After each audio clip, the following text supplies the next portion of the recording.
başkadır. Bu sevgi dünyası şirin dünyadır. Ben de sevip birine aşık olmuşam. Hissedirəm dəli kimi vurulmuşam. Sevdiğim insan o kadar güzeldir, mənə xoşbəxtlik onunla geldi. Yüreğim bir tek sevirdir onu.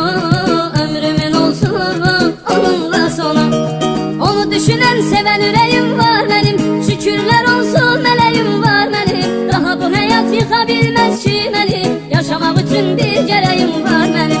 Onu düşünen seven yüreğim var benim. Şükürler olsun meleğim var benim. Daha bu hayat yıkabilmez ki beni. Yaşamak için bir gereğim var benim.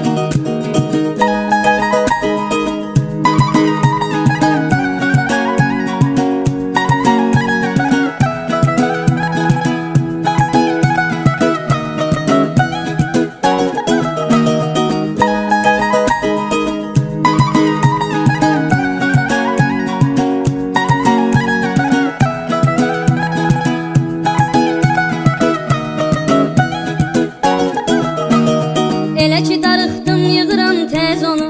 Canım deyir ilk açanda telefonu. Nazımla oynayır qeydimə qalır. O da məni çox sevir, mənlə nəfəs alır.